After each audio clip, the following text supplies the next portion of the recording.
Gorda's Backstabber's here to make his yearly appearance, and who else would bring him aside from Umais, who's heading up the Chaos Dwarves, up against RTK's Hepators on Grand Cathay. This is on Conquest as well, though, as I've spoke about before, most people don't really touch the point anyways, so it's more land battle, just without rules, essentially. Either way, we have a Sorcerer Prophet leading the Chaos Dwarf army on a Bell Taurus, going to be rocking that Vial of Hashut, Cascading Fire Cloak, Fireball, and Flamestorm, as well as the healing item, of course, the Chalice of Blood and Darkness, Kindle Flame, and Infernal Engineer. For the second rare single entity, we have a Great Taurus, just a base Great Taurus. Look at that flaming cow fly up in the sky, feeling the air on his skin. He's happy. Let's see what he can do. We also have the third single entity here. Don't we love single entities, guys? Don't we love them? To be fair to the Chaos Dwarfs, they need them. We have a Demonsmith Sorcerer of Metal on a Beltors as well, with Searing Doom, and as well as the Infernal Engineer again. This is pretty nice, though. It's only enabled if they're grounded or friendly war machines or artillery are nearby. That the second part is what matters, though. Artillery, or rather, the third part, artillery in range, and the first part as well, grounded. So, say if he jumps down on the Ironhound gunners, or if he's near Grand Cannons, then it won't do much to him. Or rather, he'll get some missile resistance. I believe so. I believe he would specify friendly for all of them if it meant friendly for all of them. But yeah, so that's a pretty good condition there. It's a pretty nice item ability. And we have Gordas Backstabber over there. He's going to cause some havoc in the back line of Grand Cathay. We also have for the infantry, mostly just all infantry. There's no range at all for the Chaos Dwarf side, nor Bulls on Tyranders, nor any, just skirmishing in general. So it's going to be a whole bunch of Orc Laborers and some Chaos Dwarf Warriors, including ones with great weapons as well. However, for the Grand Cathayan side, we do have a Celestial General going to be on that line of his. What has he got? He's got Celestial Sweep, and that's it. Fearsome Roar is a very nice ability in that line. I like the line a lot. One of my favorite mounts in the game, and period. It's just really, really solid. Some pretty good stats all around, and that ability is very nice. Fearsome Roar, plus Wounded Pride. Really good. Just buffing him up as he gets lower. For the rest of the army, it's going to be Peasant Long Spearmen and Jade Warriors with halberds. Try to fend off any large targets like trains or Bull Centaur Renderers. We also have triple Iron Hell Gunner to protect that back line, or to protect their selves from single entities. We also have Peasant Horsemen, 4 of them in total, and 2 Grand Cannons with another Peasant Long Spearman plus Great Long Riders, and an Alchemist on horseback with Final Transmutation. See how things go. Gonna speed things up here. I believe the Grand Cannon's gonna start probably aiming at single entities, which is smart. Yep, there we go. Very predictable though, however. I mean, they're accurate, but they're very predictable considering you see just massive glowing orbs flying across the field, unlike the Great Cannons of the Empire side, or I can't think of any other artillery now, but you know what I mean. Either way, a fireball coming in there from that demon sorcerer, from that sorcerer prophet. It's going to knock out 1 artillery piece already. Great cannons, their model pieces are made of literally paper mache, so they die to a stiff breeze. It's incredible. They're going to continue shooting in at the Demonsmith sorcerer. Going to just hopefully catch Umai slacking with micro to hopefully pick up some good value off of them, but it might be too obvious as Umai sees it travel million yards away across the freaking map to hit them, so might not hit too much. Grand Cannon loses another model, presumably from Fireball, so not looking too great, unfortunately, for the artillery of the Grand Cathay. Grand Cathay. We have Searing Doom coming down here, hitting the Ironheart Gunners, doing some pretty solid work, killing about 3 models, but mostly doing a lot of HP damage. Very nice. The Grand Cathay, Grand Cannons continue shooting in. The Celestial General is going to jump in there.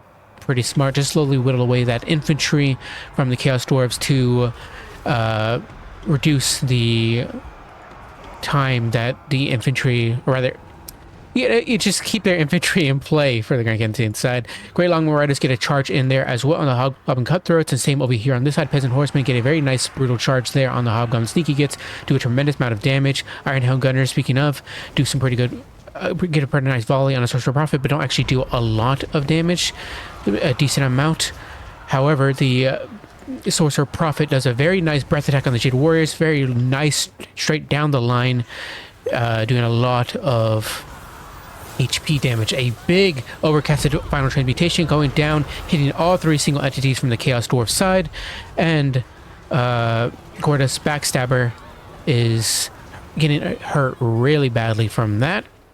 Though they have shut down the Ironhill Gunners, and the Great Longbow Riders are taking a beating as well. So overall, much better trade for the Chaos Dwarf side. This Great Taurus, however, is taking a beating from the Celestial General. Is most likely going to rout here soon with that rear charge step, and it's routing.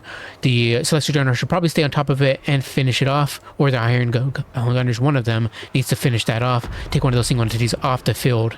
The Great Longbow Riders are back from being terror routed and should probably join the fray once again, maybe to either deal with some of the nuisance of the infantry, maybe you get some rear charges on the Chaos Dwarf Warriors, or chase off that Great Taurus, something. Searing Doom going down and hitting something. I think it was maybe the Ironhill Gunners, I'm not sure, but nonetheless, I digress. Alchemists. Yes, the Longbow Riders really need to stay on top of this Great Taurus. It's going to come back. Yep, and there it goes. It needs to be dealt with, but I suppose it could also help the Celestial General at the moment, who's dealing with double rare single entities at the moment, and he's going to need some help, either from those Halberds or from those Longbow Riders. And the Great Taurus does jump in there, get an attack in on the Longbow Riders before they can even react. Unfortunately, the Chaos Dwarf player decided to make that choice for Grand Cathay, and is going to force that fight and probably finish off those Longbow Riders. The Celestial General is getting double teamed, and sandwiched between both of those cows, those flaming cows, is going to pay for it severely. Fearsome War did some pretty good leadership, shock to both of them, but without anything else to aid there, they aren't going to run away anytime soon. Ironhound Gunners are back and are going to be shooting at the Hobgoblin Cutthroats, but they do have bronze shields, so they're going to be mitigating quite a bit of that damage. Halberds take another breath attack down on them. Same with these Halberds as well, doing some tremendous damage there to both of them. Really nice breath attacks from Umais overall. He's always been pretty excellent with those cows, making sure to get good use out of them. Another Final Temptation coming in, this time not overcasted, but it's going to be hitting the Demonsmith Sorcerer and the Chaos Dwarf Warriors. Celestial General is taking an absolute beating. Oh my god, what is happening here? I think the Demonsmith Sorcerer just hit like 2 or 3 hits there, and yeah, the Celestial General gets hit again, and then again. Oh my god, the absolute insane, the RG there for the Demonsmith Sorcerer, they just went absolute ham. My god, I mean, he did have Cascading Fire Cloak, which buffs his weapon strength, but it does not buff his melee attack. It's just his melee defense. But yeah, the bulls for the Chaos Dwarf side just have excellent animations, and just the RNG there was fantastic for them. Absolutely took that Celestial General down like it was nothing. Like it was just like an average Tuesday. The artillery crew is going to surround the Peasant Horsemen and try to shut those deaths down, give the Ironhound Gunners some breathing room, but we also have some Orc Laborers pushing them back as well. The rare single entities of the Chaos Dwarf are probably going to win this out here for the Chaos Dwarf side, as there's nothing really left to challenge. The Ironhill Gunners are pushed all the way back, and that's the only one left. We do have some Halberds here and there, but they're just going to constantly be cyclocharged most likely, either by the bulls or by or just dealt with by the Chaos Dwarf Warriors. But yeah, I mean, Searing Doom coming down, hitting the Jade Warriors does pretty good work. Their balancing power is in Chaos Dwarf's favor, no surprise. Another breath attack coming here. They're doing brutal work. I mean, that's what I should have said was either the Bulls were just going to cycle charge them or they were going to use their breaths on them. I didn't know how much they had left, however. We have one Iron Helm that's come back, but they're fairly beaten up at only 31 models, and they are obscured at the moment, though I'd much rather them push over to shoot at the Sorcerer Prophets. They do have missile resistance, so as you saw in the early game, even if they got a full volley off with all of their with all 30 of their models, they wouldn't have done too much. A fireball coming in there and doing some pretty probably killing off a few models itself as well. Sorcerer Prophet is going to jump in there, possibly just try to disrupt those Jade Warriors. And Jade Warriors with halberds are decent, but they're not decent enough to deal with the two Flaming Bulls just rampaging through their lines, disrupting and throwing them all over the place. And the Great Taurus is going to finish off those Iron Helm Gunners as well, send them packing, shatter them, possibly guide them off the field. But I believe that is it for the Grand Cathay inside, unfortunately. Kuroda's Backstabber gets final transmutation. Is he going to get finished off here? He's 115 HP here. Is Grand Cathay just going to try to seal in the point here? Just to leave a message for the Chaos Dwarf side saying that we're not going to go down without fighting. And Kuroda's does get shut down there. But yes, the Alchemist is shattered, and that will spell the end for Grand Cathay. Zhao Ming is going to be pissed. He is not going to be happy about these results. The Celestial General, I mean, is dead, so he can't get punished. But the rest of the army, definitely not going to be too happy to see them as they come back from this. I mean, I guess they could end up not making their way back to Grand Cathay. They could end up as laborers, forced laborers for the Chaos Dwarf side. I'm not sure. I'm not sure if they discriminate when it comes to finding new laborers, because I know they use orcs a lot. I don't know if they use other races like the Dark Elves. Dark Elves do not care. They will take any forced laborers that they can. For the Chaos Dwarf side, we have 2320 and 2391 on both the casters.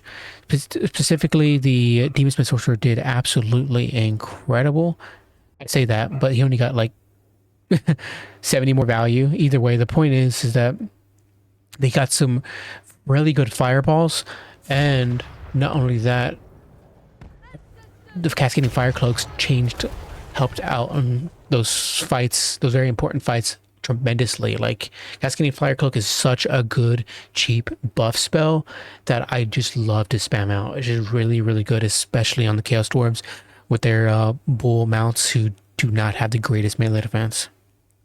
So I like it a lot. And those fireballs just really, really insanely good there. And then the Flame Storm, I didn't see one get cast. I may have missed it. If I did, I'll put one here on the screen, but I don't think I saw one cast. Either way, I've seen it do good work as well in this matchup by Umais. But in general, it's just really good against more boxier unit formations, depending on the faction. Like Grand Cathay has a lot of those. Like Iron Gunners, you typically don't want them spaced out in a line. You want them in a box so they can turn quick and respawn very quick. Yeah, 2320 on the demons, on the Sorcerer Prophet as well. Did pretty good. Now I'm thinking about it, the Demonsmith Sorcerer was the Metal Caster, excuse me. The Sorcerer Prophet was the Fire Caster. Excellent from him, from Fireballs. Searing Dooms were great from the Metal Caster as well. Sorry, I got them mixed up a bit there. But yeah, rare single entities, just they carry the Chaos Dwarves, unfortunately. All the other units that they have, including Chaos Dwarves, and their upper higher elite infantry, and just even their low cost infantry are all mostly bad. Infernal Guard are great, but they cost a crap ton. And your lower cost infantry, Orc Laborers and Goblin Laborers, are god awful. I mostly bring Orc Laborers nowadays because goblins are just straight up trash. Like they will get into combat for maybe 5 seconds and maybe 10 seconds, and they'll rout. They're pitiful. Yeah, the rest of the infantry did fine. Nothing particularly fantastic. Still don't know why the Hobgoblin Cutthroats or the Sneaky Gits don't get benefits off of flanking enemies, as they are backstabbers. They literally have an ability called backstabbers, yet it's not based off of rear charges or flanking. Like devastating flanker for Slash, though, to be fair, that's not why the Slash units are so good. It still helps, though. 1566 on the Celestial General. He did pretty good there. Obviously, the issue is that he could only deal with so much on his own. I mean, without the aid of the Great Longbow Riders and or the Ironhound Gunners to back him up with range support, he's gonna struggle a lot, and he doesn't want to be surrounded by those double single entities from the Chaos Dwarves. He needs to either single one out or single out one of the rare single entities in general, like the Great Taurus. He should have finished off the Great Taurus, or let the Longbow Riders chase after that while he dealt with, say, I don't know, the infantry line, or killed off Gordas if he knew that he wouldn't have the support of his range components. But overall, pretty strong game from Celestial General. I like him a lot. He's very cheap, very good melee fighter, and that terror ability on that mount is just really solid. That removal of ITP. 1920 as well from the Metalcaster. Good for final transmutations, just really good against Chaos Dwarves, where you have not only really armored infantry from Chaos Dwarves to Fire Glaives, Infernal Guard, etc. You'll get good value from Syrian Doom there if you bring that. But if you're not expecting that and are expecting single entity spam from the Bull Centaurs or from just trains, Final Transmutation is very, very, very good against that. It's so solid against it that you'll make up so much value, and especially against trains where they typically bring the I can't think of the name of it, but it gives them physical resistance. So you need that magical, you need the spells to do actual damage to it, because you don't have a lot of magical attacks. So it's just really solid against Chaos Dwarves. For the rest of the army, nothing too particular. The Ironhound Gunners unfortunately had the terrible time. Great. I'm always going to get them, except the Grand Canyons get mixed up as well. I mean, rather got messed up as well. They didn't really, unfortunately, do a whole lot. As for the reasons I listed in game, they're just very easy to dodge most of the time because they're so predictable, though they have really good tracking.